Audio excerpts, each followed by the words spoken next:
poder compartirla para los que no la vean en directo. Voy ahora.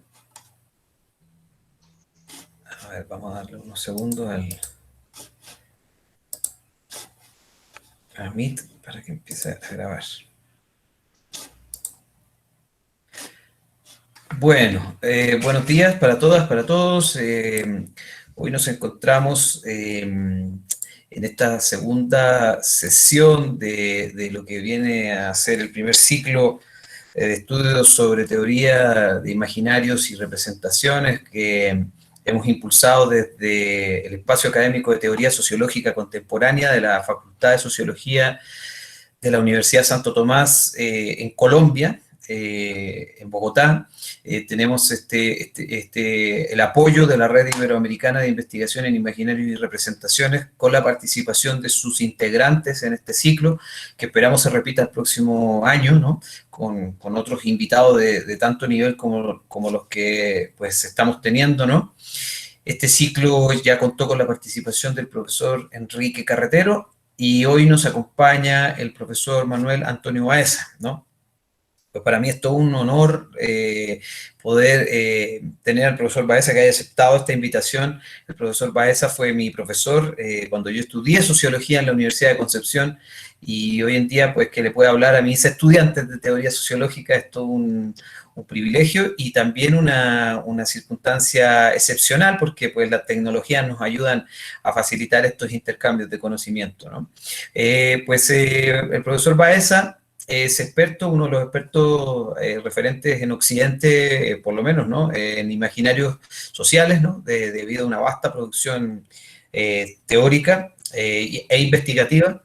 El profesor Baeza es doctor en sociología por la Sorbonne Nouvelle en París 3 y es profesor de la Universidad de Concepción, ¿no? Es docente investigador con una dilatada experiencia de trabajos de investigación para el Fondo Nacional de la Ciencia y la Tecnología, así como otros proyectos internos de la universidad. También es uno de los representantes de la Red Iberoamericana de Investigación en Imaginarios y Representaciones en Chile. Dirige el Grupo Compostela de Estudios sobre imaginarios, el Grupo Concepción, actualmente denominado Concepción de Estudios sobre Imaginarios Sociales, que nace, digamos, a la par que el Grupo Compostela en España. Pues trabaja el tema de la socioantropología de los imaginarios sociales, ¿no? Pues siempre está en la escena, digamos, académica y comunicacional, digamos, a nivel nacional, ¿no? Ha sido el director del Departamento de Sociología en varias ocasiones, en 3 periodos, ¿no? Del 2000 a la fecha, 2003, 2010, 2011, 2018 y pues hasta el año pasado fue el director del Departamento de Sociología de la Universidad de Concepción, que pues cabe mencionar que es una de las grandes universidades chilenas y la Escuela de Sociología también, de Sociología en la Universidad de Concepción, interrumpida, pero más o menos tiene unos 50 años, y el profesor no me corrige más o menos una de las más antiguas también en el país. Es oriundo de Valparaíso, ¿no? Y autor de distintos libros, ¿no? Dentro de ellos, Los Caminos Invisibles de la Realidad Social, del año 2000, Imaginarios Sociales, Apuntes para la Discusión Teórica y Metodológica, del año 2003. ¿Quién lo diría, profe, no? Hace ya 20 años que se publica Los Imaginarios Sociales, o sea, Los Caminos Invisibles, ¿no? 20 años, ya celebra sus 2 décadas el libro. Mundo Real, Mundo Imaginario Social, Teoría y Práctica de Sociología Profunda, del 2008. Hacer Mundo, Significaciones Imaginarios Sociales para Constituir Sociedad, y Enigmas del Presente entre el neosalvajismo y el pseudopopulismo, actualmente publicado en el año 2020. Pues no está de más decir que ha publicado una infinidad de artículos en distintas revistas científicas y sí, hace poco también fue incluido dentro de la Academia Nacional de Ciencias, ¿no? ¿Cómo es el miembro número ese dato? Miembro del capítulo Concepción de la Academia de Ciencias Sociales, Políticas y Morales, dependiente del Instituto de Chile, fundado a comienzos del siglo XIX. Vaya, esto es una tradición ya, ¿no? Entonces, digamos que el profesor Baeza ha tenido un largo periplo también, ha estado en No alguna... desde el siglo XIX, por supuesto, yo no, Claro, claro, la academia, la academia.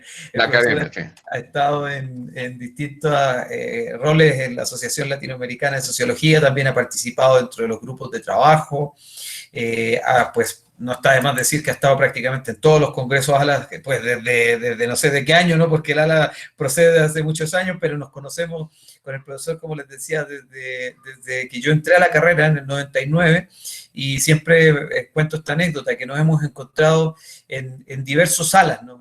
Siempre la excusa es pillarnos, encontrarnos en algún congreso de la Asociación Latinoamericana de Sociología. Así que pues sin más, no me alargo más, simplemente decir que es todo un privilegio que pues pueda acompañarnos, profe, que se haya dado este tiempo. Hace poco el profesor Manuel Antonio fue homenajeado por su larga trayectoria, por sus valiosos aportes al campo de los imaginarios por la Red Iberoamericana de Imaginarios y Representaciones. Así que acabamos de tener un evento grande, que pues no está de más decirlo, profesor, que ayer en la premiación de actividades destacadas de docencia, el evento, el seminario ganó el premio a internacionalización por parte de la universidad, así que le otorgaron un premio al evento. Pues yo fui, digamos, el representante del premio, pero el evento es el que se adjudicó, digamos, ese reconocimiento, así que ya después lo daremos a conocer con mayor detalle. Profesor, muy buenos días, bienvenidos nuevamente, bienvenidos a todos los estudiantes de la Facultad de Sociología de la Universidad de Santo Tomás, que hoy están acá, a los compañeros de Chile, de Colombia, de El Salvador, de México, nos acompaña Cristina Oemichen, tenemos gente pues, de distintas partes de Argentina, Andrea, y algunos otros colegas que pues están acá en Colombia, como acabo de ver a Sebastián Leal, que también se conectó, que nos vienen a acompañar. Así que sean todas y todos bienvenidos. Profesor, tiene la palabra. Bueno, muy buenos días de nuevo a todas y a todos quienes están en este momento conectados. Quiero retribuir, retribuir la calidez con la cual se me recibe. Para mí es un placer, Felipe, estar presente, responder al requerimiento de la Universidad Santo Tomás, que tuve el gusto de conocer hace algunos años atrás, conocer la Facultad de Sociología, de modo que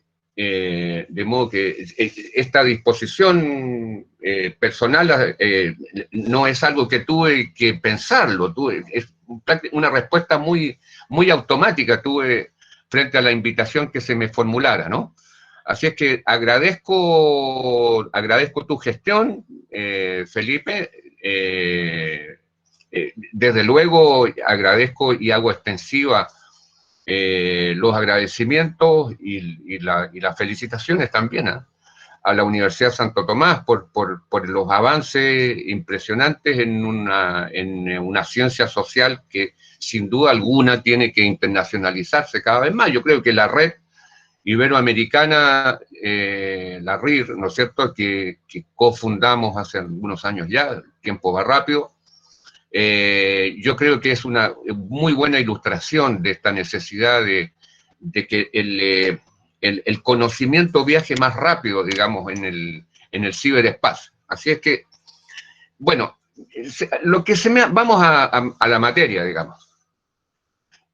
Lo que se me ha solicitado es establecer un vínculo entre fenomenología e imaginarios sociales. Lo que voy a decir a continuación lo he organizado en un esquema que contempla 6 puntos. Y lo voy a decir exactamente en el orden que lo he previsto, digamos. Primero, y a modo de preámbulo, una reflexión breve, por supuesto, sobre filosofía y construcción de objetos científicos de estudio, en este caso, objetos de estudio socioantropológico. En segundo lugar, lo que yo llamaría la singularidad de un nuevo objeto de estudio, como serían los imaginarios sociales. Es una singularidad que bien vale la pena destacar. En tercer lugar, la noción compleja de realidad social, así entre comillas voy a ponerle a realidad social. En cuarto, lo que es la sociofenomenología. En quinto, lo que sería el rango de la teoría de imaginarios sociales, que en mi opinión, y la voy a defender como tal, en el rango de metateoría, con algunos campos de aplicación que también evidentemente van en aumento. Y en sexto lugar, para terminar, voy a hablar un poco sobre quizá uno de los hallazgos de esta formulación, de este corpus teórico, trabajado hace más de casi 30 años ya, el concepto de estructura simbólica de ajuste que ha sido planteado por primera vez el año 2000 en Los Caminos Invisibles. Ha sufrido algunas mutaciones, pero sin lugar a dudas, creo que es la forma, lo he planteado así, la forma sociológica de tratar los imaginarios sociales. Entremos en materia, entonces voy a ir en el orden que preestablecí y diciendo lo siguiente, ¿no? Si uno considera la curiosidad humana a través de la historia de la humanidad, veremos, por supuesto, ¿no es cierto?, que la astronomía, muy tempranamente, miren por dónde parto, la astronomía parte muy tempranamente en la historia de la humanidad, pretendiendo situar a los seres humanos en el cosmos, ¿no es cierto?, en el cosmos. Primera preocupación temprana de los seres humanos y este esfuerzo de ubicación en el cosmos tiene un conjunto de consecuencias ulteriores de esta tan ansiada búsqueda. ¿Dónde estamos? ¿Cuál es nuestro lugar, ¿no es cierto?, en el universo? Y este esfuerzo, esta curiosidad humana, se prolonga, en particular a través de la antigüedad, o a partir de la antigüedad griega, con la filosofía. La filosofía que ilumina, ¿no es cierto?, desde la Atenas de los grandes pensadores, de estos monstruos del pensamiento, de los inicios de la filosofía, ilumina la reflexión sobre la humanidad misma, estos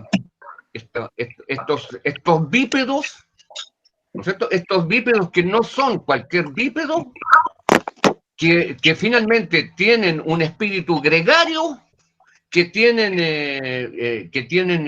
una tendencia a la cooperación, que tienen la posibilidad de comunicarse para propósitos que su propia inteligencia les permite llevar adelante.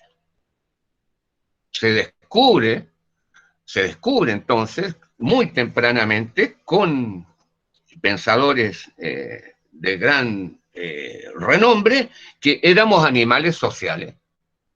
No solamente bípedos cualquiera, sino animales sociales que éramos capaces de interactuar en ámbitos grupales, por no decir abiertamente societales, que requeríamos una organización social, que esta organización fuera simple o compleja, no está allí la cuestión,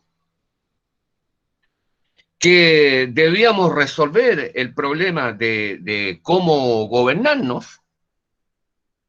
Por ende, descubríamos tempranamente que también éramos animales políticos.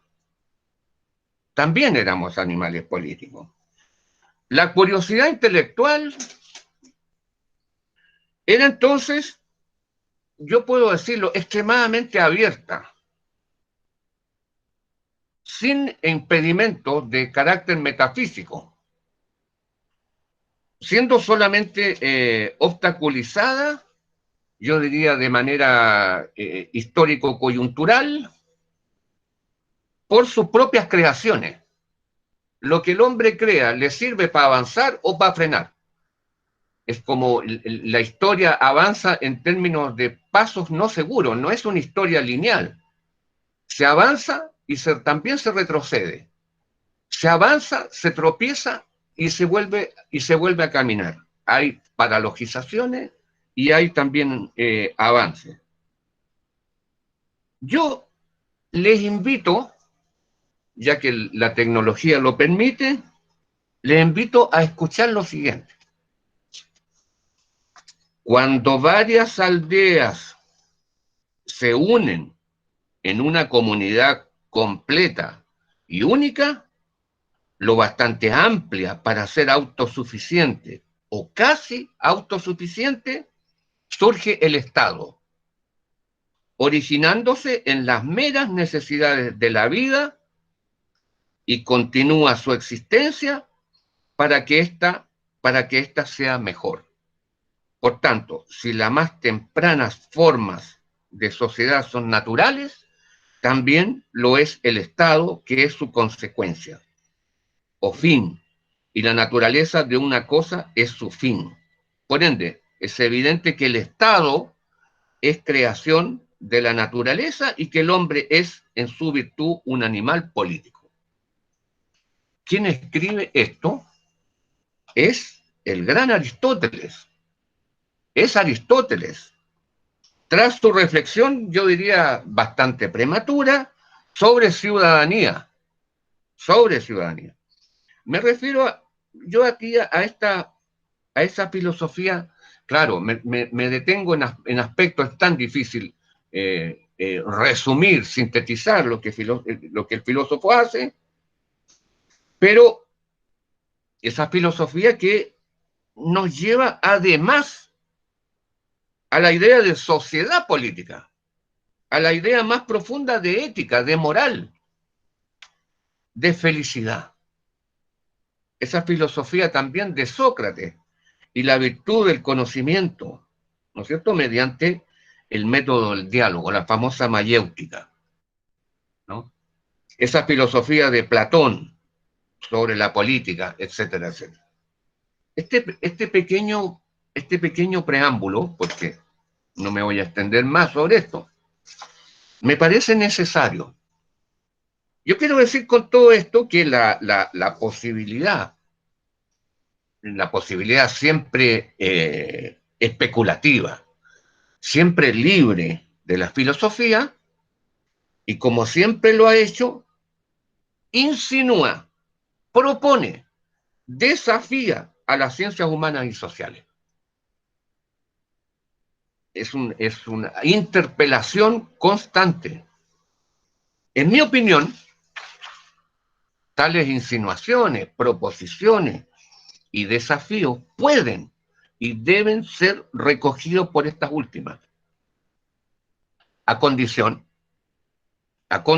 y solamente a condición de aprender prudentemente a trasladar, o mejor dicho, a aclimatar, entre comillas, a aclimatar sus modelos, a aclimatar sus ideas, a aclimatar sus conceptos a la práctica, en este caso, siendo sociólogo lo digo así, a la práctica sociológica, antropológica u otras ciencias. De manera entonces, ¿no es cierto?, que puedan ser empleadas dichas herramientas en el análisis efectivo de lo que entendemos por, en este caso, por realidad social. Vuelvo a mis comillas. El riesgo de una falta de aclimatación, de adaptación de este tipo, o sea, de un traslado retórico, meramente retórico, de un conjunto de meros vocablos que provienen de otra área del conocimiento, conduce a serios problemas epistémicos, Y como bien lo observa Pierre Bourdieu, el gran sociólogo francés, a la instalación por el sociólogo, la socióloga, en este caso, de lo que serían meros artefactos más que de conceptos operativos, que solamente pudieran existir en la cabeza de un narcisista, de un sociólogo, una socióloga narcisista imprudente. Que quien habla de rizoma en sociología nos explique su origen y su forma práctica de aplicación. Ergo, la filosofía abre espacios. Las ciencias crean campos y construyen objetos de estudio inspirados en esos espacios. Ahora, esta última afirmación que acabo de hacer pide alguna cautela. Decir que la ciencia crea sus propios objetos es una afirmación admisible hasta que, de la constatación de su propia complejidad, esos objetos trascienden un campo específico de conocimiento. Hoy día el trabajo no es solamente monodisciplinar, es transdisciplinar, por la necesidad de enfrentar objetos de análisis, objetos de estudio que tienen una complejidad implícita que desborda los marcos conceptuales y teóricos y modelísticos de una sola disciplina. A mí esa me parece ser una lección extraída de la filosofía también, más exactamente de la epistemología. En otras palabras, ¿no es cierto?, la cuestión a resolver es, en primer lugar, el cómo localizar, identificando casi de manera intuitiva, ciertos aspectos de fenómenos diversos. Saber llegar a la complejidad que dichos fenómenos tienen para luego trabajar en la reducción de tal complejidad.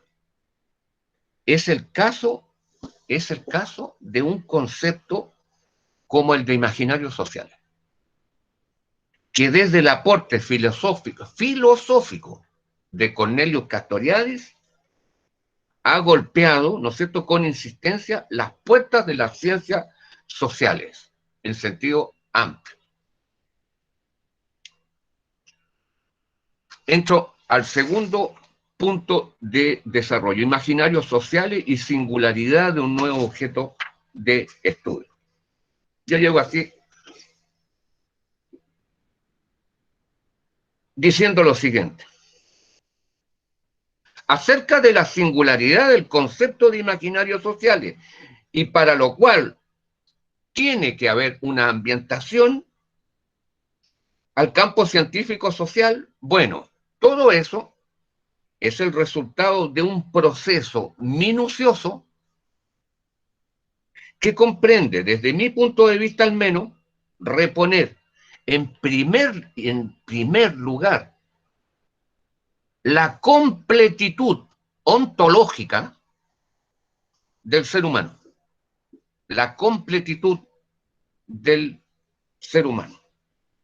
Es decir, empezar por rechazar, por ejemplo, la fragmentación errónea, a mi juicio, y fatal, pero demasiado habitual, entre, por ejemplo, la razón y los sentimientos. Esta forma de amputar, de fragmentar al ser humano, me parece erróneo. Entre lo que se encuentra, por ejemplo, tan típico en el transcurso de la historia del conocimiento, esta forma de dividir lo que está al alcance de nuestros sentidos y lo que está lejos de ellos, lo que es perceptible y lo que no lo es. Además de poner en tela de juicio ciertas nociones equívocas, como la de conciencia, por ejemplo, o la de objetividad, sobre lo cual vamos a decir algo más adelante. implica también revisar críticamente exclusiones relativas clásicas, como la de imaginación o la de voluntad, a pesar de la invitación reiterada de la filosofía a ocuparse de estas, muchas veces, parientes pobres, entre comillas, de la existencia social. Quienes así nos interpelaban desde las ciencias sociales, bueno, desde la filosofía, perdón, está desde Aristóteles en adelante, por supuesto, ya lo cité, ya lo homenajeé, pero también habría que homenajear a Kant, ¿no es cierto?, a Berkeley, a Hume, entre los más notables. Los imaginarios sociales, volviendo a Castoriadis, filósofo, psicoanalista, los imaginarios sociales tienen una fuente psíquica, magmática, desde donde se forjan significaciones simbolizadas del mundo de la vida social, que son compartidos socialmente y que como tales vienen a legitimar las formas de pensar, de decir, de actuar y de juzgar que tienen los miembros de una sociedad determinada. Es necesario detenerse un poco en esto, porque se trata de toda una alquimia en el sentido medieval de la palabra alquimia, como lo vamos a ver a continuación. Los seres humanos, individualmente hablando, estamos dotados de un aparato maravilloso, como lo es nuestro cerebro. En él, ¿no es cierto?, se organiza todo un dispositivo psíquico actuante en nuestra existencia. Sin él, lo sabemos, no es necesario, pero sí la neurociencia lo ha señalado con meridiana claridad, los sentidos no transmitirían nada útil y no tendríamos sino una relación muy primaria con nuestro entorno si no fuera por disponer de este aparato maravilloso que es el cerebro. Podemos decir que los componentes fundamentales de lo que se podría llamar la mente, o en el sentido más psicoanalítico, la psique, o la psique,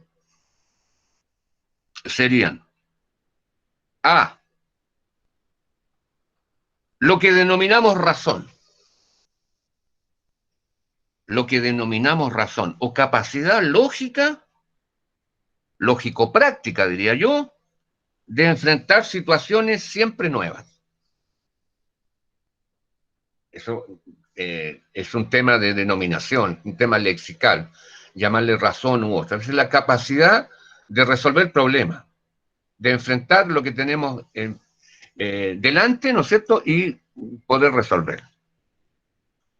B, segundo, lo que denominamos memoria. La memoria no sería otra cosa que la capacidad de almacenamiento de significaciones.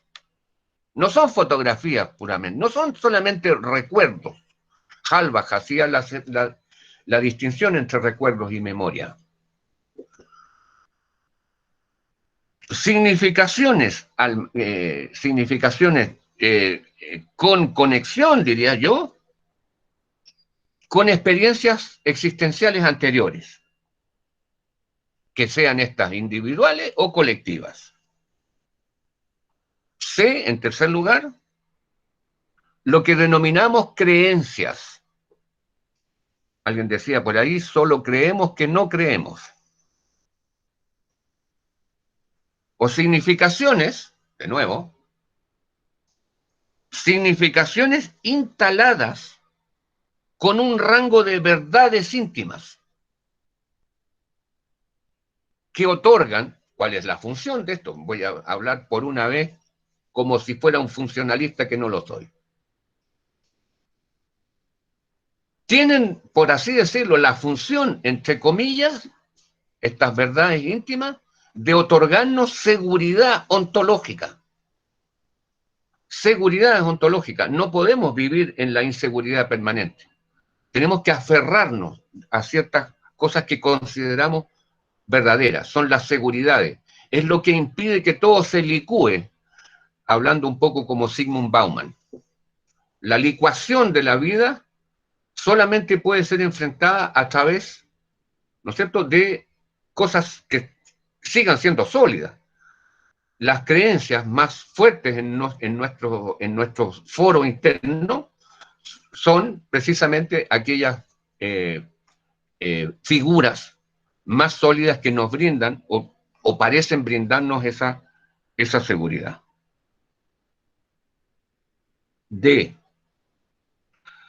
O cuarto, lo que denominamos estados psicológicos. Estados psicológicos tienen que ver con los estados anímicos. Tiene que ver con la disforia, por ejemplo. La disforia es la negación de la euforia, es lo contrario de la euforia. La sublimación, o si se quiere, la exageración de ciertos atributos. La aporía, o sensación de dificultad insuperable, etcétera, etcétera.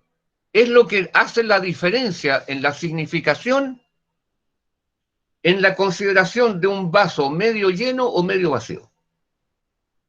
Es lo que hace que yo mire el mismo objeto de una manera o de otra y lo signifique de una manera u otra.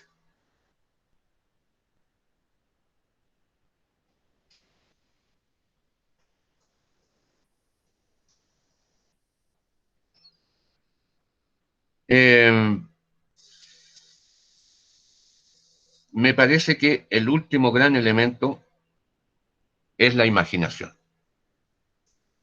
El último gran elemento. El pariente pobre, el paria del positivismo, ¿eh? de las corrientes frenéticas de la objetividad, como si las cosas estuvieran servidas.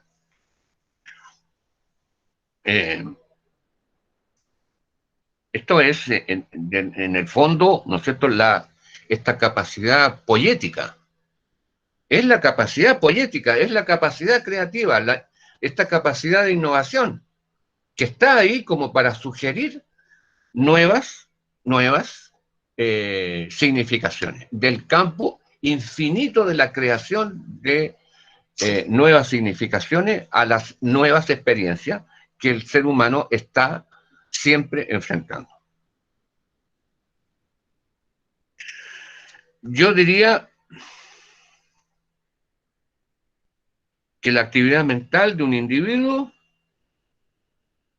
no hace nunca intervenir estos elementos por separado,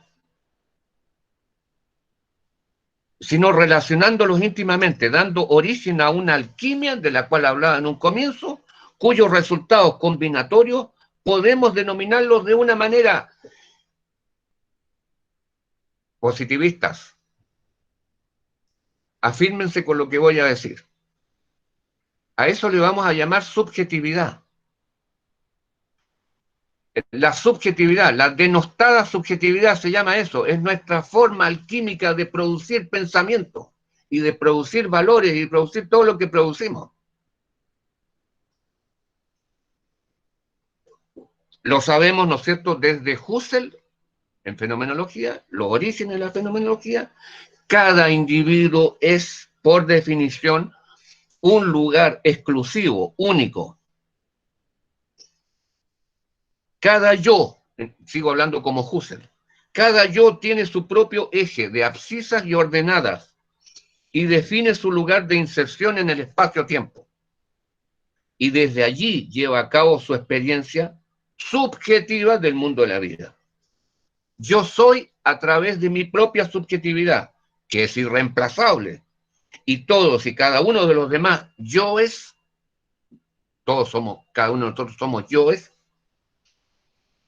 en esta experiencia yoica, como se le suele llamar, cada uno de esos yoes dispone de su propia subjetividad en los mismos términos, en las mismas formas de irreemplazables.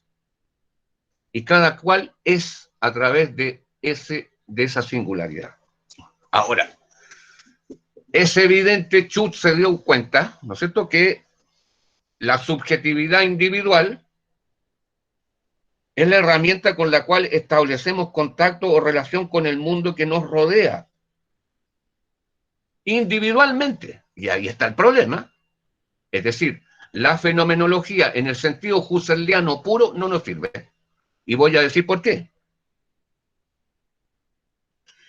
Sin embargo, para no cerrar totalmente el capítulo de la subjetividad individual, esa es una herramienta con la cual establecemos contacto o relación con el mundo que nos rodea, en sentido amplio, en su dimensión material y también en su dimensión inmaterial.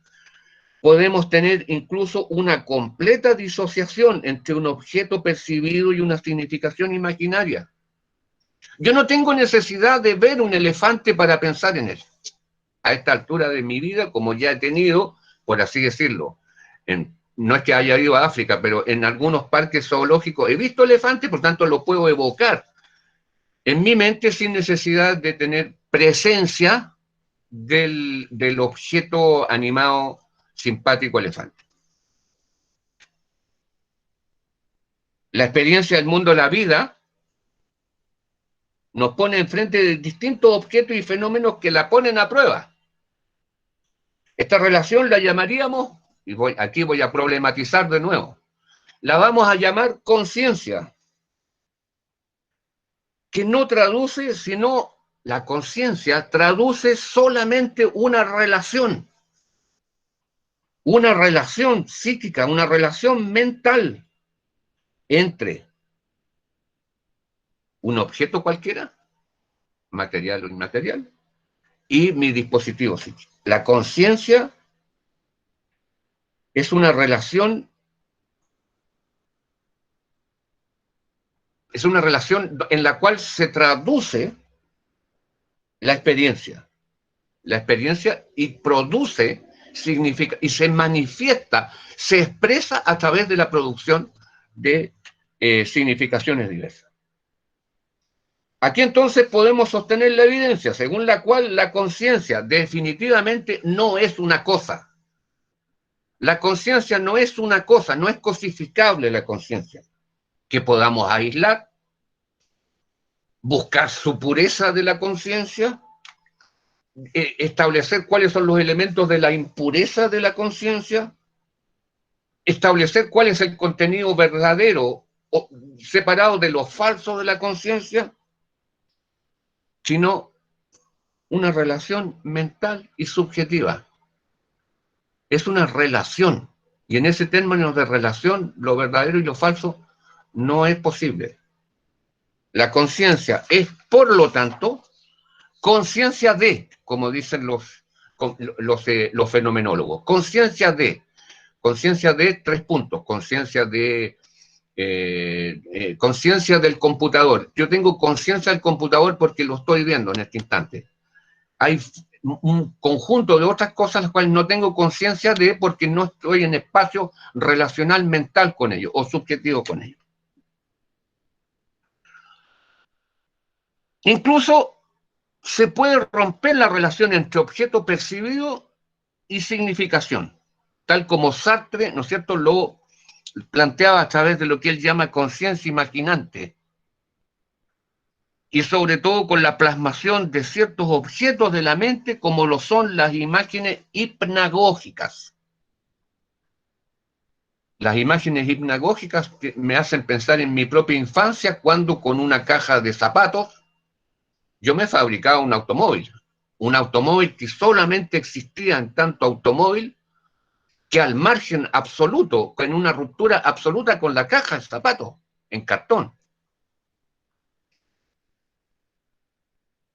Sin duda, Husserl tenía razón al sugerir que las experiencias conscientes requieren respuesta de un yo que no puede hacer uso de múltiples objetos que están presentes en su entorno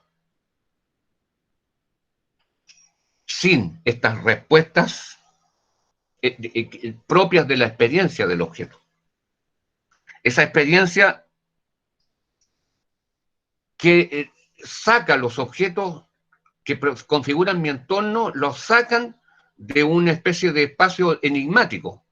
No se puede vivir en relación con objetos de los cuales ignoro todo, absolutamente todo. Yo me puedo servir de ellos y usarlos en la medida en que los significo de una manera u otra. La actitud natural, en el sentido fenomenológico husserliano, es el procedimiento que cada yo tiene para elaborar esa respuesta otorgadora de sentido subjetivamente atribuido. Pero es entonces evidente que la imaginación individual es ampliamente insuficiente para hablar de imaginarios sociales, porque para Husserl la sociedad no aparece jamás si no lo es a través de experiencias yoicas, lo cual es ampliamente insuficiente. Como dice alguna vez Jean-François Lyotard, fenomenólogo francés, para Husserl el yo no tiene una simple cohabitación pacífica con el mundo. Y yo, la verdad de las cosas es que en esa relación con el mundo, el yo no tiene tampoco necesidad del mundo, agrega Lyotard.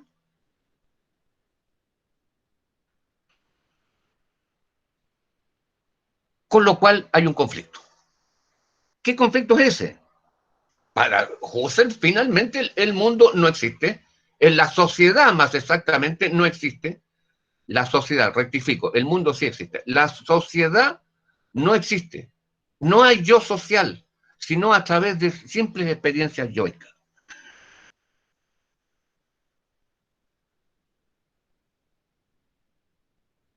Al respecto, Castoriadis tiene razón entonces, al rebatir las postulaciones solipsistas de Husserl, pero a su juicio acerca de su juicio, el juicio que tiene Castoriadis sobre la fenomenología, a mi juicio carece de lecturas, soy crítico con Castoriadis también, ¿eh?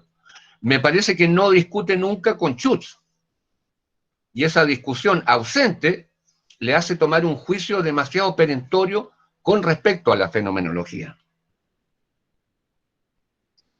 Schutz me parece que tiene al respecto una feliz extensión crítica de la fenomenología, su transformación hacia la sociofenomenología, como lo voy a ver más tarde. Tercer punto, la noción compleja de realidad social. ¿Cómo andamos de tiempo, Felipe? Todavía tenemos tiempo, profesor. Voy rápido. Tenemos, Voy, sí, tenemos. voy, voy más rápido. Voy más rápido porque tengo algunas cosas más que decir. Podríamos tener unos 20 minutos más. Ya, perfecto. El espacio de materialización de los imaginarios sociales es claro, ¿no es cierto? Es la sociedad, no el individuo. Lo que acabo de decir conduce a observar, ¿no es cierto?, pura y simplemente el hecho de que la subjetividad de cada cual delimita la esfera de observación a lo individual y que por consiguiente no podemos sino constatar que la sociedad no es una simple sumatoria o agregación de meros seres individuales. Más allá de esta constatación que me parece elemental, debemos también añadir el hecho de que la sociedad como noción conjuntista identitaria, diría yo parafraseando aquí a Castoriadis, requiere ser visibilizada u objetivada, solicita ser puesta en escena, y eso no es posible sino a través de una articulación interna relativamente amplia, y sobre todo una dinámica social obligada por la vida social misma. En síntesis, a esas tentativas de objetivación se la conoce bajo el nombre bastante difuso de realidad social. Difuso. La realidad social no es cosificable. Ella no existe en términos esenciales o sustantivos. La realidad social u otras cosas que, digamos, evoquen lo mismo, no es auténticamente real sino porque se la define o se la objetiviza como tal. no tiene no tiene una realidad per se, pero se la puede objetivar a través de ciertas cosas, no nosotros, los sociólogos, la propia población, los propios miembros de una sociedad. Se la objetiva como tal, más allá de algunas, por supuesto, me dirán, cuidado, usted se está transformando en un subjetivista. No, hay ciertas propiedades físicas descriptibles de todo, por supuesto. La materialidad de las cosas nunca saldrá de mi... Negar la materialidad de las cosas no es algo que saldrá de mi boca, ¿eh? Como en el teorema de Thomas, en definitiva, lo real es definido a través de sus consecuencias, no en su materialización inmediata. Por ende, podemos concluir, ¿no es cierto?, diciendo que la realidad social es una construcción social sui generis, llevado a cabo en y para la praxis societal misma. La realidad social con estas características, y sobre lo cual nos volcamos con avidez los sociólogos, las sociólogas, de por el hecho de su irreductibilidad a lo que no sería más que una mera sumatoria de elementos objetivados y analizables directamente, no puede tener a priori lecturas únicas. No puede tener lecturas unívocas por parte de los miembros de un conjunto social. El elemento básico es entonces la posibilidad de la sociedad de instituir significaciones en forma social, mediante el recurso al lenguaje simbólico. El lenguaje simbólico, incluso los trabajos que se hacen hoy día en lingüística sobre el rol de la metáfora, metaforizando, usando ciertas figuras del lenguaje, que es en este caso un lenguaje simbólico necesario, según Castoriadis, para poner en la superficie los imaginarios sociales. Esto implica entonces el recurso del lenguaje simbólico, la circulación de contenidos ideacionales, la circulación de contenido de significación, la circulación de estos contenidos imaginarios sociales. Parecen estabilizarse poco a poco estos contenidos, ciertas afirmaciones, ciertos comentarios, ciertas formas relacionales abstractas, que sin llegar jamás a una narrativa única y exclusiva, dan lugar a un espacio de referencia común, pretendidamente generalizadora, estableciendo ciertas características de la realidad abstracta, ciertas relaciones. Entonces se transforma en un espacio de referencia abstracto por excelencia, la realidad social como lugar de lectura común. Una lectura, obviamente, ¿no es cierto?, que no tiene sino elementos de coincidencia, más que una materialidad a la cual nos podamos referir de manera categórica y definitoria. La realidad social que leemos entonces, o que intentamos leer los sociólogos en este segundo momento, no es otra cosa que la descripción significada de hechos y de fenómenos que emanan, ¿no es cierto?, de la sociedad. Es una interpretación de la interpretación, un ejercicio hermenéutico de segundo orden, realizado a partir de la hermenéutica que los propios actores de la vida social realizan a propósito de las experiencias prácticas de la vida social. Vamos a ver, ¿no es cierto?, enseguida que las circulaciones de elementos, las circulaciones, el elemento decisivo es la intersubjetividad. Y eso es el mérito de Schutz. En síntesis, pues nosotros podemos decir que el atributo objetivo, entre comillas, de la realidad social, no es otra cosa que el trabajo de elaboración de una subjetividad objetivante,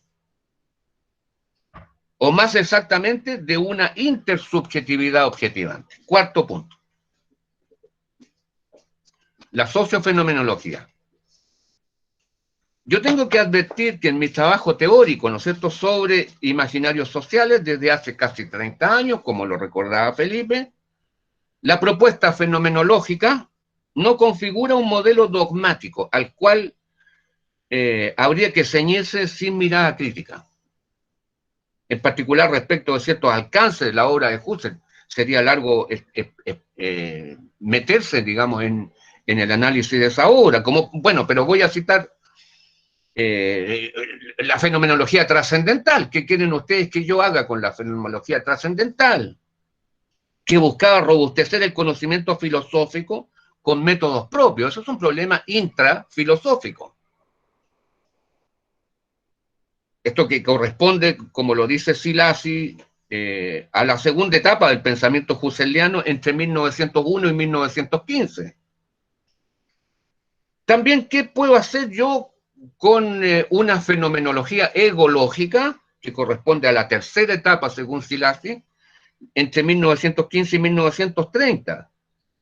Cuando esta forma egológica de la fenomenología no sale del solipsismo, no sale de la cápsula de la experiencia del yo.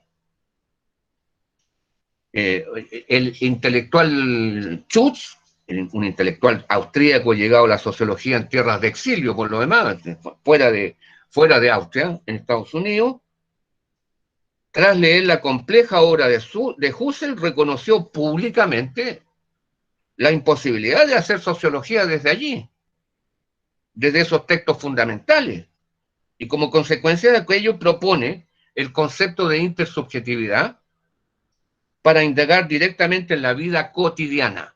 El tema fundamental es la vida cotidiana, introducir la vida.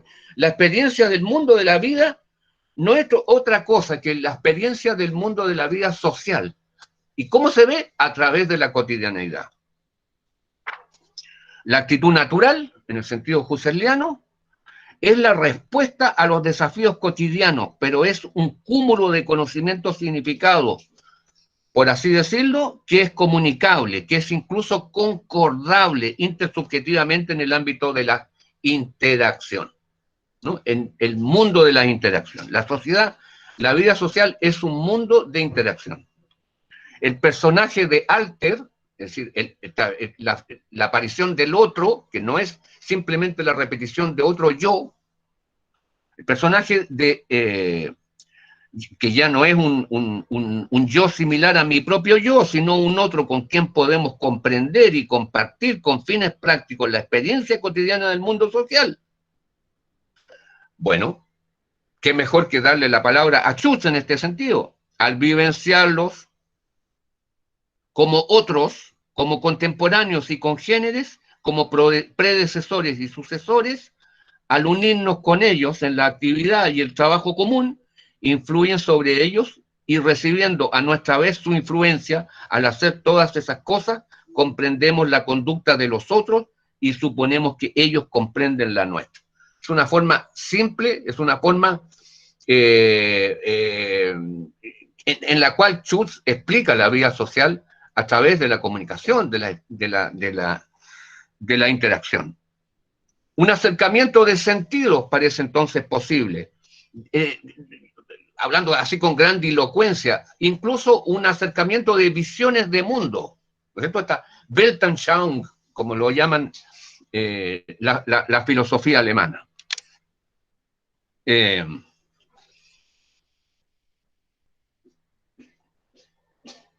La sociedad, al fin y al cabo, es capaz de tipificar, en el sentido de Schutz, caracterizando y ordenando las experiencias y echar mano a todo un capital de significatividades que facilita la vida en común.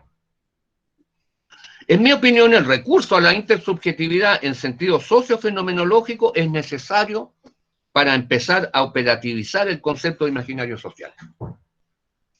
Castoriadis echa mano al lenguaje simbólico como instrumento necesario para sacar los imaginarios sociales a la superficie. Y ese lenguaje no es cualquier lenguaje. Desde mi punto de vista, es un lenguaje intersubjetivo. De lo contrario, sería muy difícil establecer los códigos de comunicación. Es intersubjetivo porque vectoriza significaciones complejas, cuyo lugar de elaboración es la mente humana, la psique, la subjetividad. El concepto castoriadino solicita que sean elucidadas las formas de plasmación de los imaginarios sociales.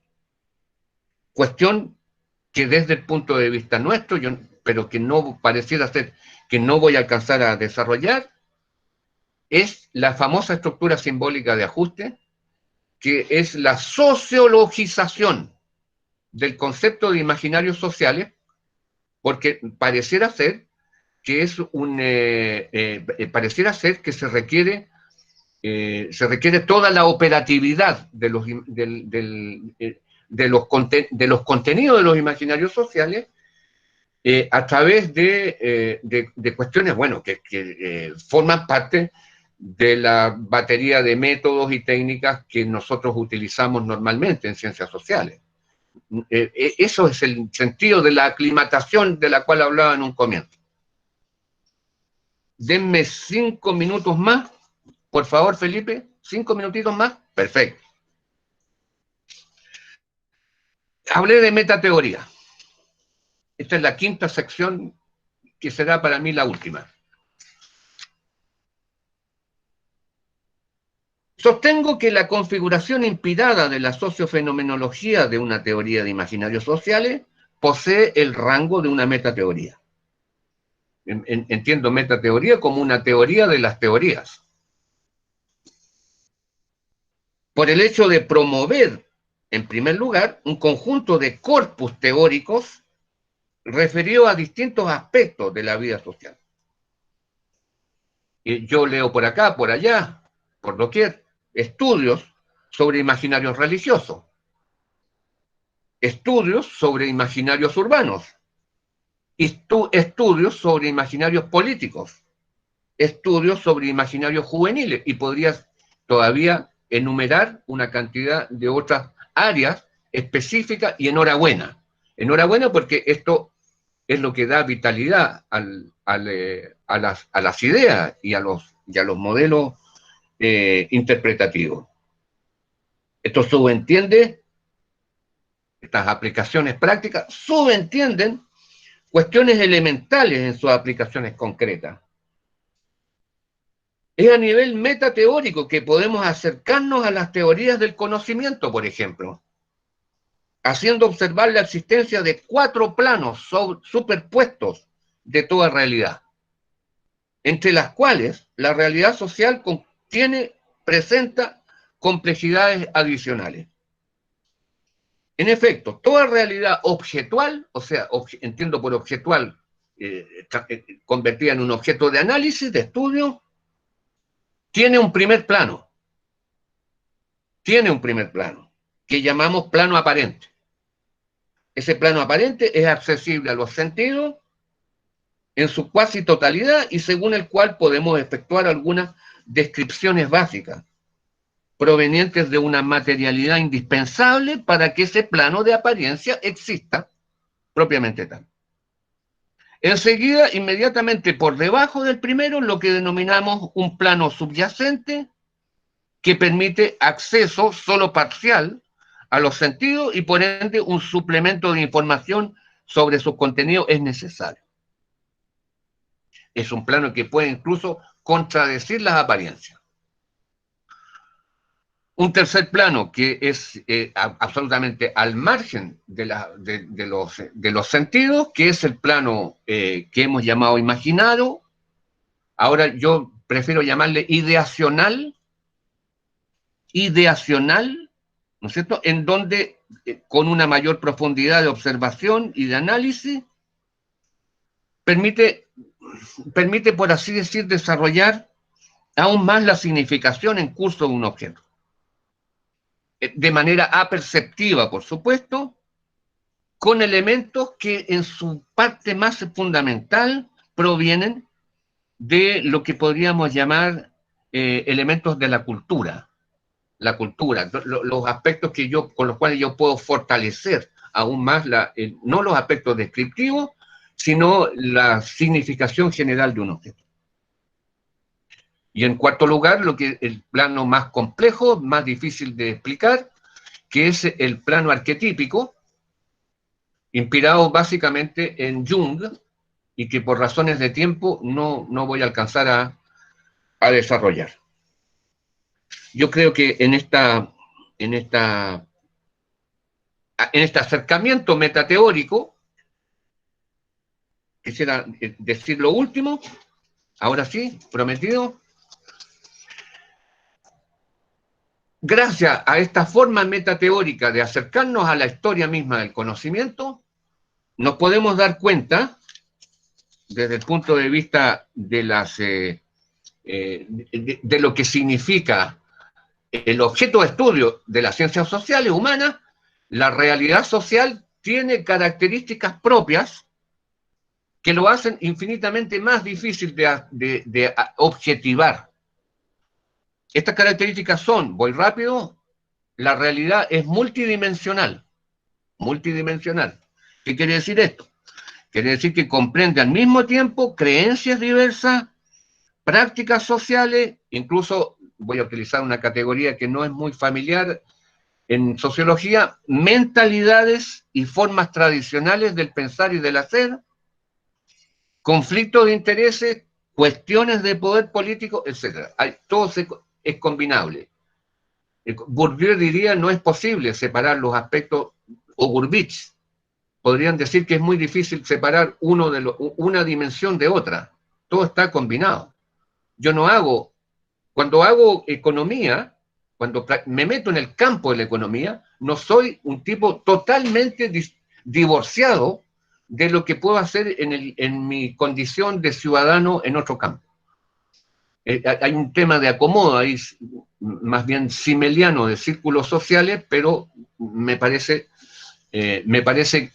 que esta situación no es mecánica en ningún caso. El segundo tema es la realidad social, es una realidad invisible en muchos de sus aspectos. Es decir, sin apariencia alguna, más allá de ciertas informaciones muy básicas, y que en el plano de la acción social, por ejemplo, esta invisibilidad es responsable, por ejemplo, de la imprevisibilidad de muchos fenómenos. Son imprevisibles. Sería largo hablar de lo imprevisible. Me parece, además, que es una realidad infinita en posibilidades combinatorias o relacionales. A priori nada está impedido porque la creatividad de la especie humana no tiene límite, lo cual se refleja en la elaboración de sentidos existenciales. Y por último, como para desolar aún más la curiosidad de los científicos sociales que somos, es una realidad cambiante, no repetible, lo cual quiere decir que nada se repite, ni con los mismos actores, ni con idénticos contextos, ni con similares significaciones, ni con imaginarios sociales repetidos a través del tiempo necesariamente. Hay entonces una doble fatalidad por enfrentar de manera necesariamente casuística lo multidimensional, que hace que las cosas sean, que lo invisible sea una fatalidad, la infinitud combinatoria, que es perfectamente acorde con la irrepetibilidad, que señalábamos también, como segunda fatalidad. Bueno, a ver, para mí es una imprudencia y hasta una impudicia hablar de conclusiones. Yo concibo el conocimiento como una actividad dinámica y perpetuamente abierta. No comulgo con Hegel y su idea de avance dialéctico hacia una idea de lo absoluto, que lo que se parece bastante a una verdad de origen divino.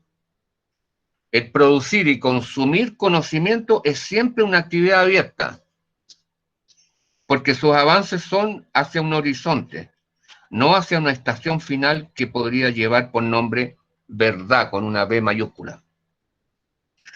De manera que entonces que siempre hay imperfecciones, siempre hay vértices mal definidos, siempre hay muchos pliegues por descubrir.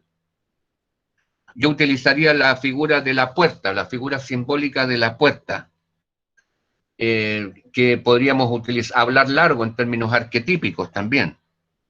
Aquí la voy a utilizar, la figura metafórica de la puerta, para decirles que les termino de hablar dejando esa puerta perfectamente abierta de par en par. Muchas gracias, Felipe, y muchas gracias a todos y a todas por su infinita paciencia.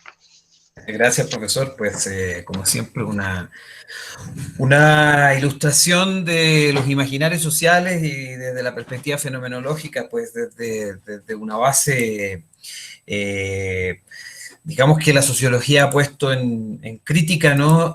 Para los estudiantes también un poco novedoso reconocer a la figura de Alfred Schutz, por lo menos acá en la carrera de sociología se trabaja poco. Creo que es un autor que pues ha inspirado también un tema bien importante, que es que pues deja abiertas muchas preguntas, ¿no? Por ejemplo, el tema de la intersubjetividad, de la cual el profesor enfatiza en algunos momentos, en el hecho de que pues esa intersubjetividad objetivante o subjetividad objetivante, ¿no? Hoy en día tenemos un cambio, digamos que esta intersubjetividad está en una transformación brutal, digamos, en el sentido de que los imaginarios sociales se están construyendo de una forma, ¿dónde uno los capta o cómo se están plasmando, como diría el profesor Baeza? Es una gran pregunta, dado que la socialización, ya vemos, está en un proceso de quiebre, de ajustes y desajustes por la pandemia. Hoy en día las decisiones a veces se toman pues de manera remota, estamos atravesados por las tecnologías de manera muy intensa, entonces los imaginarios están siendo construidos por una fuerte influencia tecnológica, y entonces nuestras subjetividades están en una afectación, llamémosle así, muy interesante, en unas transformaciones muy interesantes, lo cual puede también afectar todos los otros elementos de cómo concebimos la realidad, ¿no? ¿Qué es lo que queda por fuera? ¿Qué es lo que se está validando? ¿Cuáles son esos elementos simbólicos que aparecen? Pues siempre discutimos con los estudiantes el rol de las redes sociales, el rol de las aplicaciones, todo esto que nos está llenando de contenido el mundo, pero de qué tipo de contenido y cuáles son esos lenguajes que van construyendo imaginarios o nuevos imaginarios, ¿no? En este escenario actual pandémico, porque no podemos hablar de pospandemia, o para algunos será un escenario apocalíptico, depende de dónde se construya el imaginario, ¿no?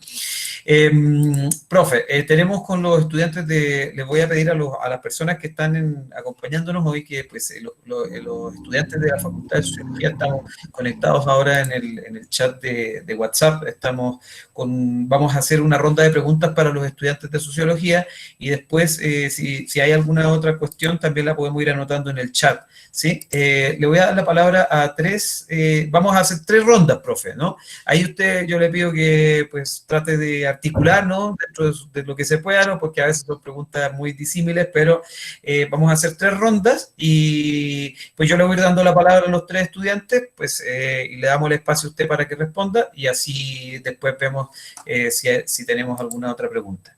Pues Luisa Luque, Gabriela Mancilla y Edward Moreno. No sé si ya están ahí conectados, ¿sí? Luisa. Les pido, pues, si pueden encender la cámara un segundo, como para que el profe sepa quién está preguntando, sería súper agradable, digamos, ¿no? Sí, claro. Buenos días. Buenos días. Bueno, mi pregunta está un poco más ligada como a una ejemplificación, un poco como a la realidad fuera de la teoría, y es como se podría decir que actualmente las instituciones como la policía o la fuerza pública en Latinoamérica y el contexto de protestas sociales, el imaginario de las instituciones va en contra de la representación ligada al concepto de seguridad. Esa sería mi pregunta, gracias. Gracias, Luisa. Gracias a ti. Gabriela Mancilla. Buenos días a todos y a todas. Bueno, mi pregunta va enfocada en esas generalidades, si asumimos la realidad social como tan compleja, invisible, infinita, y sabemos que hay un espectro grande que permite pues la posibilidad de errores, cómo ser más acertados como sociólogos a la hora de hacer pues nuestra labor. Gracias, Gabriela. Edward Moreno. Creo que ya me oigo, sí. Te escucha, no sé si pueden compartir sus cámaras mientras hacen la pregunta. Pues. Ok, bueno, mi pregunta iba más ligada, pues si tenemos en cuenta en cuestiones de memoria, si tenemos en cuenta que la memoria es el almacenamiento de significaciones respecto a experiencias individuales anteriores, ¿de qué manera se podría generar memoria colectiva en contextos, digámoslo así, extremos? Por ejemplo, en un tránsito de un periodo violento a un periodo, digámoslo así, en aras de la no violencia, como por ejemplo lo que estamos viviendo actualmente con el conflicto armado. Profe, si quiere responder esas tres preguntas. Perfecto. Perfecto. Voy a tratar de hacer una respuesta según lo que yo entendí.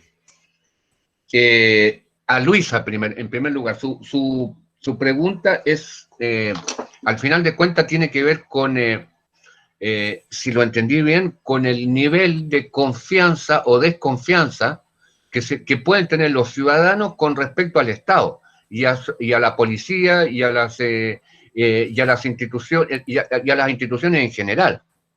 En un estudio que hicimos con la colega Andrea Aravena, que también es miembro de la Red Iberoamericana de Imaginario Social y Representaciones, pudimos ver que en el caso de Chile hay una marcada desconfianza de los ciudadanos hacia los elementos de lo que no alcancé a decir, que era la estructura simbólica de ajuste. La estructura simbólica de ajuste es, de alguna manera, un tramado de significaciones que da seguridad o que da una cierta estabilización a la sociedad durante un espacio y un tiempo dado. Se construyó una estructura simbólica de ajuste después de la salida de la dictadura, en el año 1989, que tenía como pilares o toponimias fundamentales el Estado, el mercado, el individuo, la familia y la religión. Los chilenos y las chilenas parecíamos creer en eso durante un tiempo que prácticamente va de los 90 hasta comenzados los años 2000. Se entiende como instituciones legítimas, en el sentido, instituciones sociales, en el sentido castoriadino de la palabra. ¿Qué se produce entre el 2004 y el 2005? Un cuestionamiento de eso. Es como si perdieran legitimidad. Hay una pérdida de legitimidad social de las instituciones, que tiene que ver también, bueno, evidentemente con el tema de la policía, su actuar. El actuar de la policía hoy día en Chile es un actuar que de alguna forma, de cualquier forma, es objeto de cuestionamiento, porque hay una legitimidad social que se ha ido perdiendo de manera grave. Lo que me parece que es además transmisible al análisis de cualquier sociedad. Yo creo que en el caso de Colombia, sí que me aventuro a decir un par de cosas, me da la impresión de que la legitimidad social en las instituciones estatales, con un periodo histórico tan largo de violencia interior, los niveles de legitimidad de las instituciones no ha sido lo suficientemente alto. Los colombianos y las colombianas no han terminado, según mi humilde impresión, de confiar en sus propias instituciones porque se sienten traicionados por ellas. Es decir, las formas como se ha tratado el tema de la violencia, bueno, de la violencia de distinta naturaleza, obviamente, tiene efectos sobre muy probablemente la intersubjetividad, las intersubjetividades colombianas en términos de desinstitucionalizar, vuelvo a Castoriadis, en gran medida lo ya instituido. Lo que falta en ese sentido, y en esto yo creo que la sociedad colombiana tiene intenta darse los caminos para eso, es instituir socialmente otra cosa, es decir, utilizar la facultad instituyente, que es la otra acepción que tiene el concepto de imaginario social en Castoriadis, como para establecer las condiciones de cohabitación, convivencia, estabilidad social interna. Esa es la respuesta que yo daría a Luisa, en sentido de lo que pregunta Gabriela, ¿cómo podemos ser más asertivos los sociólogos? Mira, yo en realidad, en mis años de estudiante, me autocalificaba de weberiano. Max Weber para mí era realmente lo máximo. Bueno, yo no me declaro ni weberiano, ni marxista hoy día, digamos, ni nada, ni castoriadino siquiera. Pero Weber, hay que reconocer que tenía razón. La única sociología posible es la de la comprensión, no de la explicación. Por tanto, el esfuerzo tiene que ser... Nosotros tenemos que ser unos hermeneutas, unos viajeros humildes hacia la comprensión de los fenómenos sociales, intentando ir cada vez más en profundidad hacia ello, con un sentido de neutralidad axiológica que es difícil, bueno, con una separación compleja, una ruptura epistemológica, diría Bourdieu, que no siempre es fácil hacer, porque esta suerte de ambigüedad, esta opacidad de nuestro objeto de estudio, de nuestro campo de intervención, nos hace que de repente no tengamos mucha claridad sobre esto. Sociología de la comprensión.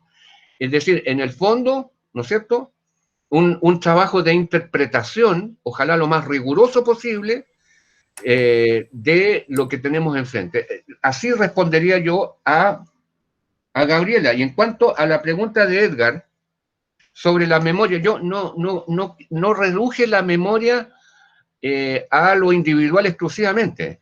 Yo traduje para la editorial Antropos, para no citarla, digamos, de Barcelona, un texto clásico de sociología que es Los marcos sociales de la memoria. Una experiencia de traducción que nunca más haría en mi vida profesional, pero bueno. Ese texto, Los marcos sociales de la memoria, señala que la memoria es necesariamente colectiva, se hace colectiva a través de la comunicación también. Halbach dice que, por ejemplo, en la observación de fotografías y en el comentario grupal que se puede hacer sobre fotografías, se van armando interpretaciones del pasado, de lo que esas imágenes reportan. La memoria es colectiva en la medida en que es colectivamente construida, es decir, todos aportamos de alguna forma a esta especie de gran significación compartida del tiempo pretérito. De manera que eso me parece muchísimo más importante que lo que sería el recuerdo, que sin duda cada uno de nosotros tiene, pero que no está necesariamente en condiciones de compartir. Eso, Felipe. Gracias, profe. Gracias, profe. Gracias a los compañeros por las preguntas. Pues Ana María Ortiz, María José Ramírez, Camilo.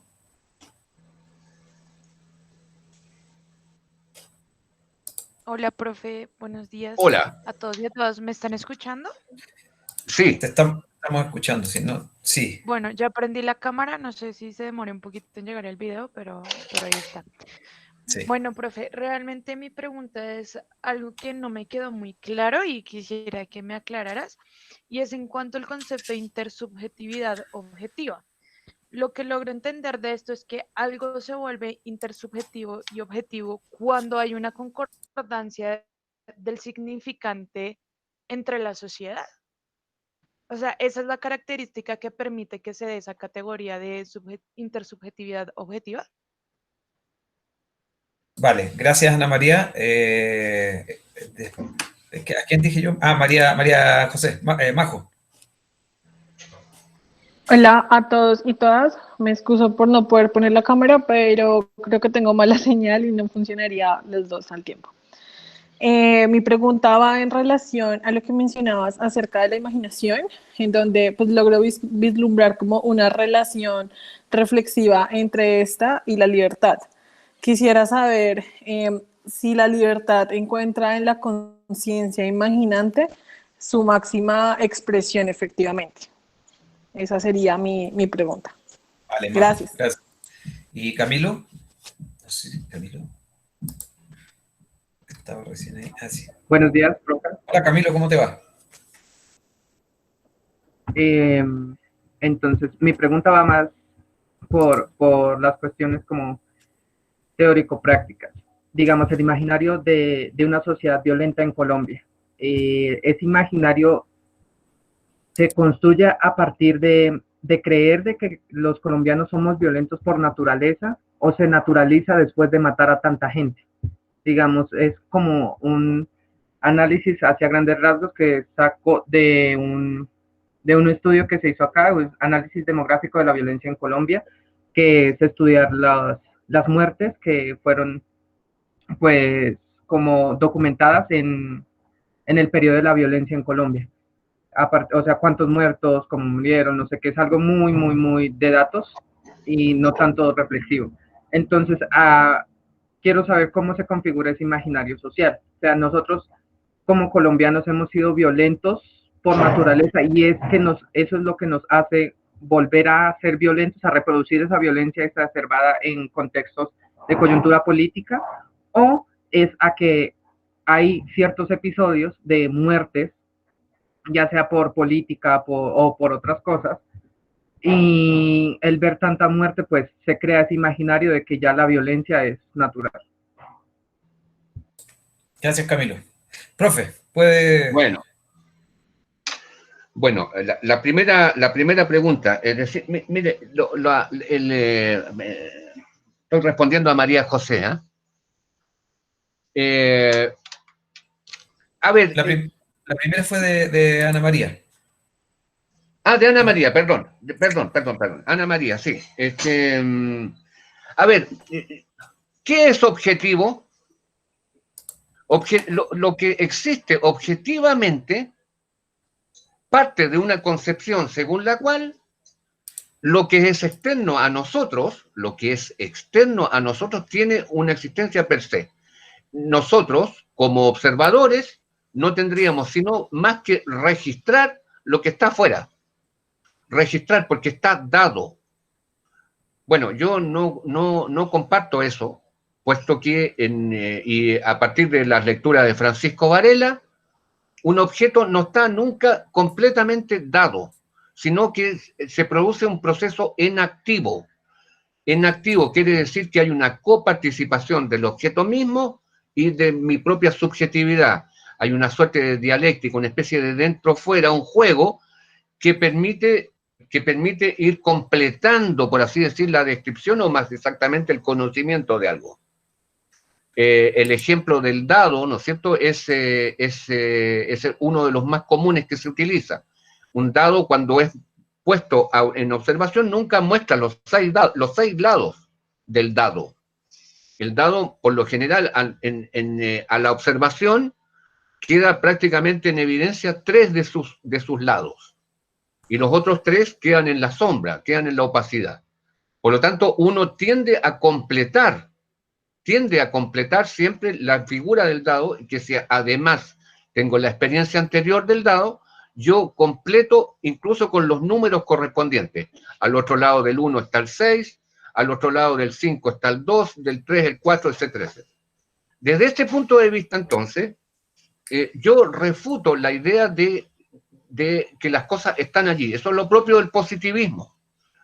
Durkheim dice que los fenómenos tienen que ser considerados como cosas, como cosas. Esto de las cosas hace que yo finalmente, como sujeto observador, es poco lo que intervengo sobre lo que objetivamente existe. Yo no niego los aspectos de la materialidad. Sería muy absurdo el que yo dijera que todo es idea. La materialidad de ciertas cosas existe, pero no completa con esas descripciones básicas la objetivación de la cosa. ¿No es cierto? Este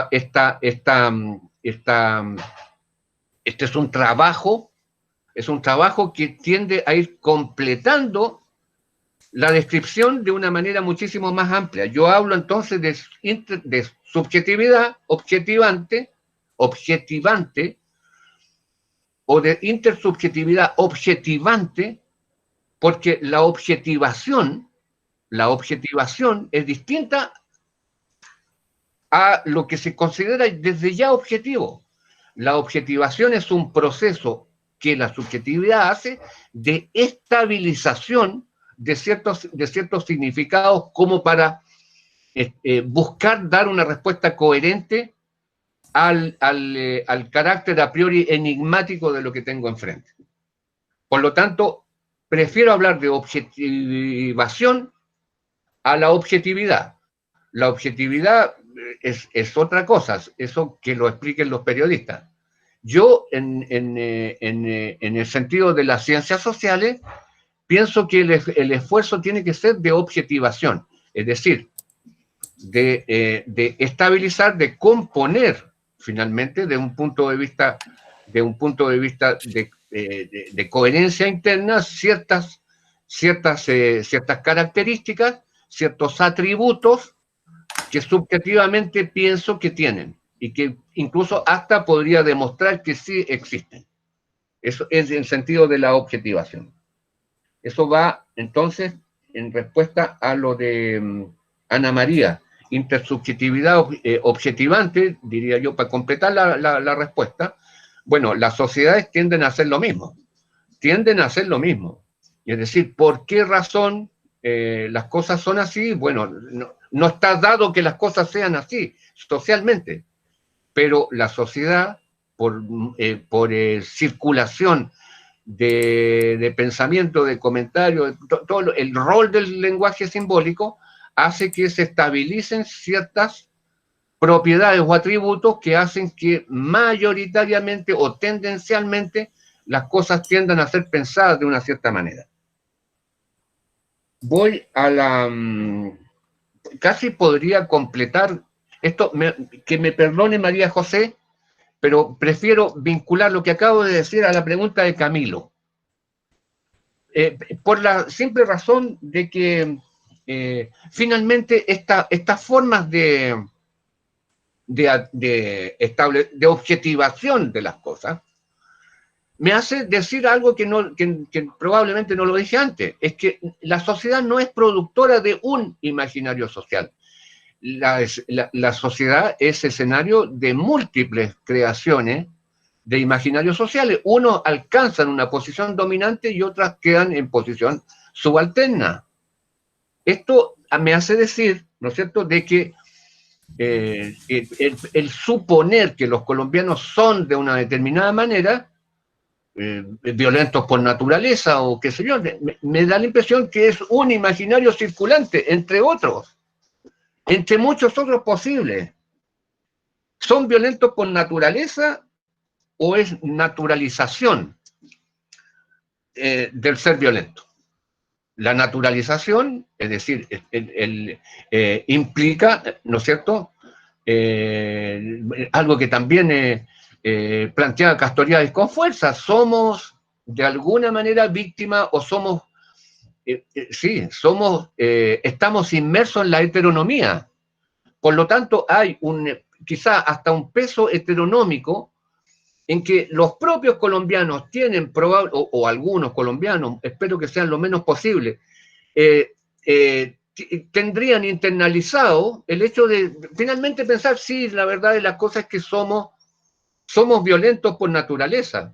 Yo desestimo completamente eso. Yo creo que esta forma imaginario social de concebir el ser colombiano, ¿no es cierto?, compite con muchas otras formas de concebir a los nacionales. Profe, Sí, dime. perdón, es que Camilo quiere como, no sé si complementar un poco la idea. ¿Ya? Digamos, en cuanto a la naturalidad o no, pues no era como la pregunta, sino es que la práctica de matar configura el imaginario social de violencia, o el imaginario social de violencia configura la práctica de matar.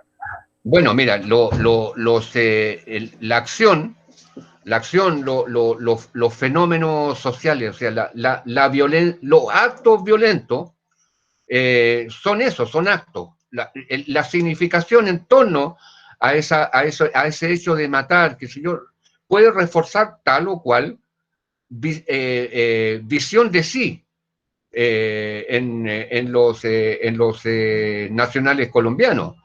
No me parece que juegue de manera inequívoca en favor de un solo imaginario social. Creo que me parece que los hechos que sin duda nadie puede negar, que uno puede objetivar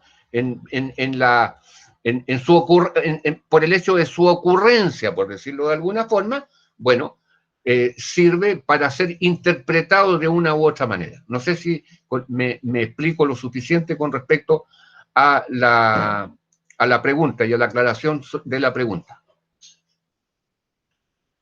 Me queda el tema de la libertad que preguntaba María José.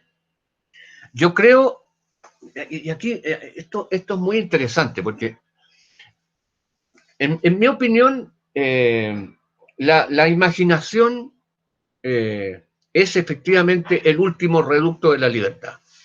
Porque lo que María José me pregunta, vincula libertad con imaginación. Ahora, voy a recurrir a Castoriadis una vez más. Castoriadis señala, ¿no es cierto?, que en nuestro tiempo hay un avance colosal de las insignificancias.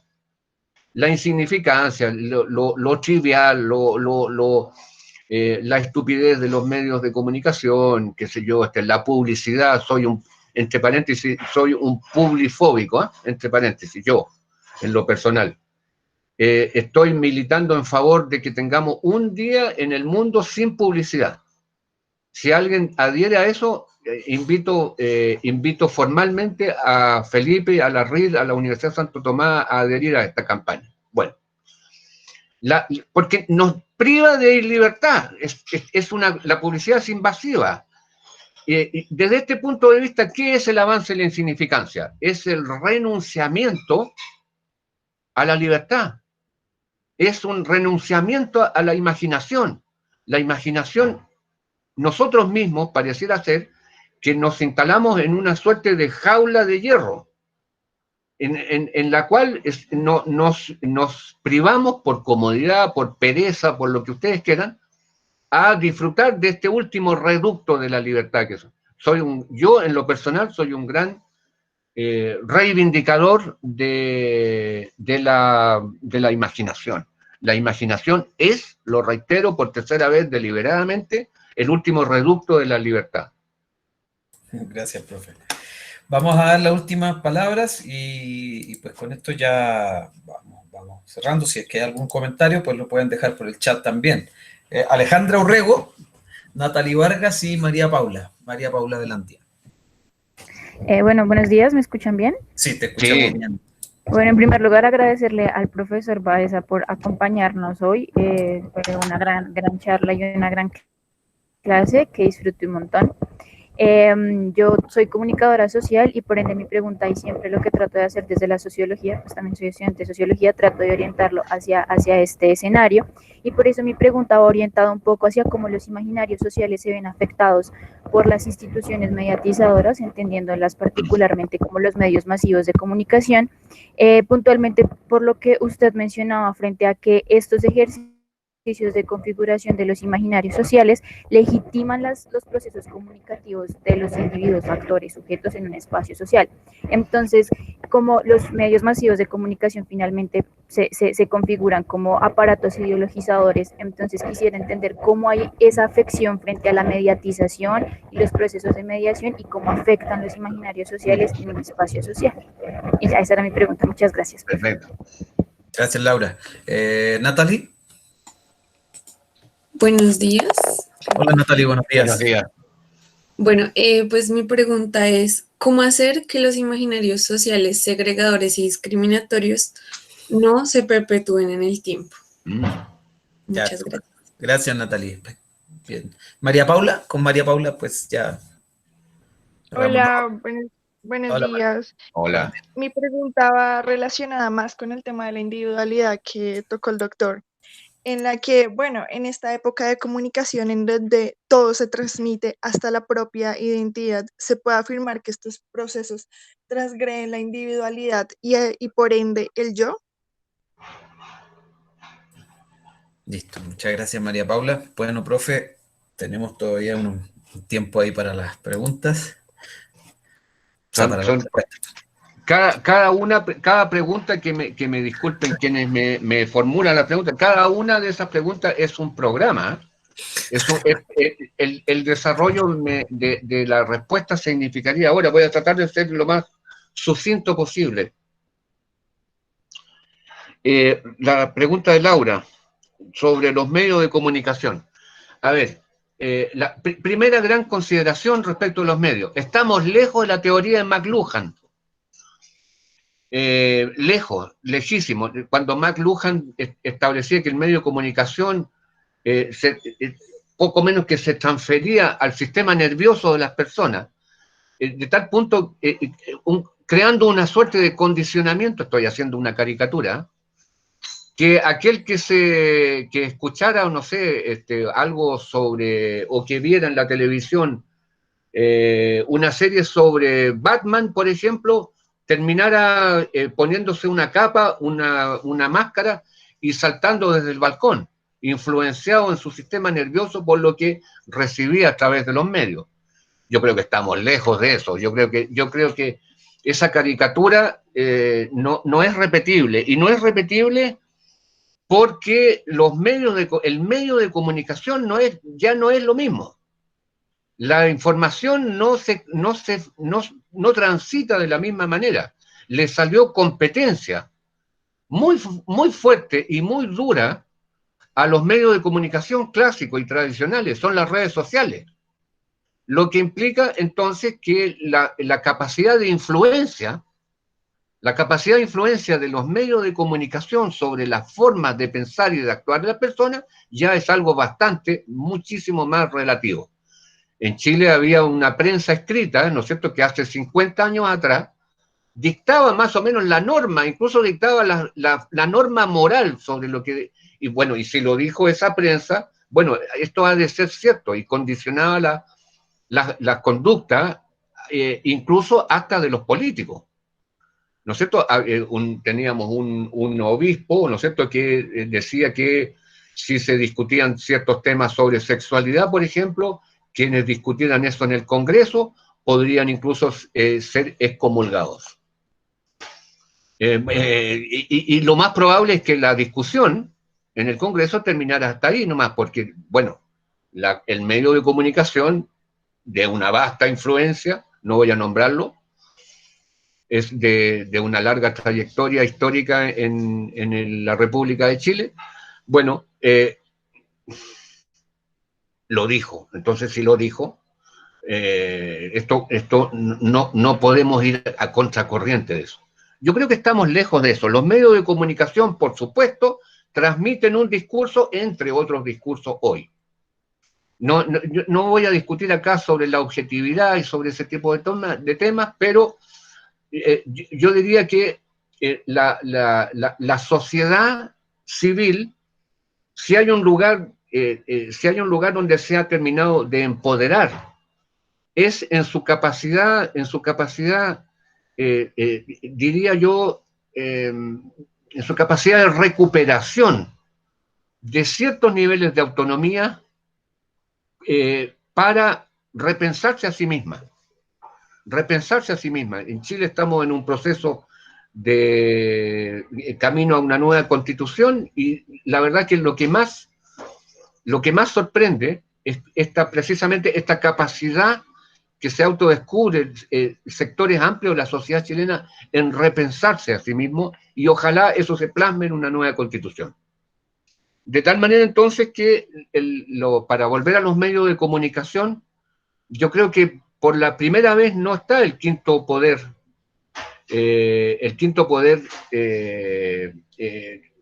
que pudiese condicionar la vida de los ciudadanos y las ciudadanas de manera tan fuerte como lo hacía hace medio siglo atrás, por ejemplo, y quizás menos de medio siglo. Natalie me pregunta sobre cómo hacer para combatir imaginarios sociales discriminadores. Yo diría, primero, una actitud reflexiva, la reflexividad. Salir de la heteronomía implica, bueno, reconquistar el valor y la importancia de la imaginación, por supuesto. Y requiere, por supuesto, también reflexividad. Imaginación como condición para una reflexividad. Y esto implica entonces que la sociedad, ella misma, ha de ser capaz de ir generando en los ámbitos, en los círculos sociales los más diversos, las posibilidades de circulación de posturas reflexivas sobre la historia y sobre las derivas pseudo-identitarias que podría ser, como la pregunta que se me hacía sobre si somos violentos o no violentos los colombianos. Reflexionar sobre eso, abrir un poco lo que se está haciendo en este instante, es decir, abrir las puertas de las universidades al pensamiento. ¿No es cierto? El lema de la universidad en la cual yo trabajo y la cual Felipe también es exalumno, su alma mater, es por el desarrollo libre del espíritu.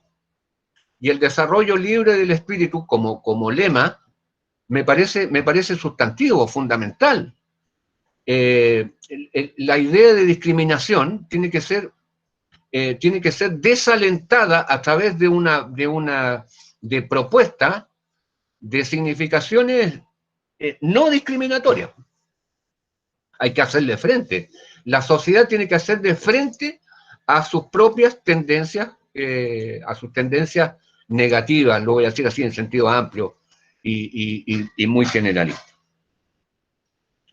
La tercera pregunta tiene que ver sobre lo individual. Me perdí un poco en la formulación de la pregunta, pero me permite quizás, no sé si voy a abordarlo de manera como María Paula lo había planteado, pero yo tengo y he escrito varias cosas sobre eso. Tengo una postura crítica sobre lo que yo llamo el individuo individualista, que implica una suerte de exacerbación de ciertos contenidos propios de los que en sociología entendemos como los procesos de individualización. El individuo es una cosa, proceso de individualización, y el individualismo es una forma ideológica. Yo creo que el individuo y las formas de individualización están demasiado invadidas por estas categorías ideológicas que tienen que ver con el individualismo, prescindencia de lo social, etcétera, etcétera. En mi último libro, Enigmas del Presente, lo que planteo es precisamente la amenaza la amenaza de una suerte de una suerte de individualismo, de prescindencia de lo social, de una forma cada vez más acrítica de lo que significa el consumo inmoderado, qué sé yo, bueno. Yo espero, en el caso chileno, pero también en la mayor parte de los países latinoamericanos que están aquí presentes, es que esta tendencia se revierta y que ciertos vínculos de solidaridad y que son tradicionales y que son históricos, que no son solamente solidaridades de clase antigua, pero ciertas solidaridades sean promovidas y enfrentar los peligros de una fragmentación infinita de la sociedad, algunos que hablan ahí del fin de la sociedad, como forma activa, ¿no es cierto?, de una nueva era para formar nuevas estructuras simbólicas de ajuste que en cada uno de los países permita una convivencia pacífica, por supuesto. No sé si apunté directamente a lo que María Paula me preguntaba. Bueno, profesor, pues ahí hay algunas recomendaciones. Diego Solsona recomienda a Danilo Martuchelli. Sí, claro. Por la diferencia entre individuo e individualismo. Sí, lógico. Tenemos que también en Modernidad Líquida hay Bauman trabaja todo un capítulo sobre individualismo, que son cosas que tenemos que discutir, ¿no? Porque pues estamos en esa lucha para no volvernos más egoístas, para no volvernos más mezquinos de lo que somos o de lo que nos ha convertido también el capitalismo, ¿no? O sea, así es. Creo que ese un poco caer como dice el profe, asumir un poco la conciencia de lo que nos está pasando, de lo que tenemos a nuestro alrededor, pues abrir más la discusión. Creo que son todos los desafíos que quedan pendientes un poco para ir en contra quizás de esos imaginarios negativos, ¿no? Esos imaginarios negativos, esos imaginarios nefastos que nos han convertido a veces nos han llevado a aislarnos, ¿sí? A dejar de cooperar, a dejar de ser sinceros, ¿no? Pues como diría Ferdinand Tönnies hace ya pues más de 100 años, ¿no? A ser un poco hipócritas en esta sociedad que él describe entre comparativo con la comunidad, ¿no? La comunidad que tenía más lazos, más afecto, más cohesión. Nos hemos vuelto un poco más... nos hemos ido como aislando o volviéndonos más desconfiados, como el tema que el profesor trabaja mucho, ¿no? El tema de la confianza. Profesor, pues por la hora, por su tiempo, por toda la información, por todo lo que nos compartió, yo le agradezco enormemente. Sin duda para la Facultad de Sociología es una gran oportunidad poder tener este espacio, ¿no? Abrir este espacio, que lo vamos a abrir, como les decía, espero una vez al semestre, hacer un pequeño ciclo, ¿no? Con algunos invitados, y pues iniciarlo este año con ustedes, con el profesor Manuel Antonio Baeza, con Enrique Carretero, dos de las figuras más importantes en el campo pues de los imaginarios, y pues en Chile sin duda el profesor Baeza es el mayor experto en el tema. Así que darle las gracias, profe, por el espacio, por su tiempo, por haber acompañado, digamos, a esta conferencia, por habernos ofrecido esta conferencia, por haber respondido a todas esas preguntas, haber hecho esa conexión también entre todos los temas que los estudiantes plantearon. Así que, profesor, muchas gracias. Pues no sé si quiere decir algo más antes de que se la sesión. Bueno, ha sido muy grato participar en esta invitación. Muy grato mandarle un abrazo a mi querida hermana República de Colombia. Porque, y lo hago a través de ustedes, a través de quienes están en calidad de alumnos, alumnas, en primer lugar, digamos, de esta aula virtual. Pero el abrazo se hace extensivo. Había, entiendo, amigos y amigas de Colombia, de México, de El Salvador, de Brasil, de Argentina. Bueno, De manera que el abrazo es un abrazo que pasa por arriba de las cordilleras, de las selvas amazónicas, de los desiertos, y va de Atlántico a Pacífico y del Río Grande hasta la Patagonia. Así es que soy yo el que les agradezco la gentileza y por supuesto quedaron muchas cosas más por decir, quizá en una otra oportunidad que la imaginación nos permita ir creando. Muchas gracias, profe. Un abrazo grande de Bogotá hasta Concepción. Bueno, hasta luego, profe. Chao, chao.